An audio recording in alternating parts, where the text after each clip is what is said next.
ಎಲ್ಲರಿಗೂ ನಮಸ್ಕಾರ. ನಾವು ಬಂದು Shruthika women's and children's welfare association ಟ್ರಸ್ಟಿಂದ ಮಾತಾಡ್ತಾ ಇದ್ದೀವಿ. ಸೊ ಇಲ್ಲಿ ಏನೇನು ವಿಷಯ, ನಮ್ಮ ಥರ ಬಂದು ಒಂದು 15 ಜನ ಮಕ್ಕಳಿದ್ದಾರೆ. ಸೊ ಈ 15 ಜನ ಮಕ್ಕಳಿಗೆ ನಮಗೆ ದುಡ್ಡು ಅದು ಬೇಕು ಇದು ಬೇಕಂತ ಇಲ್ಲ. ಯಾಕಂದರೆ ನಮ್ಮದು ಟ್ರಸ್ಟು ಅನಾಥ ಮಕ್ಕಳಿರೋ ಟ್ರಸ್ಟು.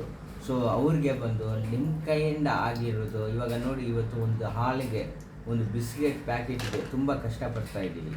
ಸೊ ನಮ್ಮ ಮಕ್ಕಳಿಗೆ ನಾವು ಏನಾದರೂ ಒಂದು ಮಾಡಬೇಕಂದ್ರೆ ನಮ್ಮ ಸಾರ್ ಬಂದು ಅವ್ರ ಹೆಸರು ಸತೀಶ್ ಅಂತ, ಅವರೇ ನಡೆಸ್ತಾ ಇರೋದು.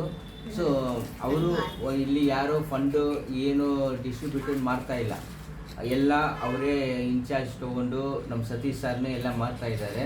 ಸೊ ನಮಗೇನಂದರೆ ಮಕ್ಕಳಿಗೆ ಬಂದು ನಿಮ್ಮ ಕೈಯಿಂದ ಆಗಿದ್ದು, ದುಡ್ಡು ಬೇಡ, ಅದು ನಿಮ್ಮ ಕೈಯಿಂದ ಆಗಿದ್ದು ಹಾಲು, ನೀರು, ಬಿಸ್ಕೆಟ್ ಪ್ಯಾಕೆಟು ಏನಂದರೆ ಒಂದು ನಿಮ್ಮ ಕಡೆಯಿಂದ ನಮಗೆ ಹೆಲ್ಪ್ ಆದರೆ ಅದು ದೊಡ್ಡ ವಿಷಯ.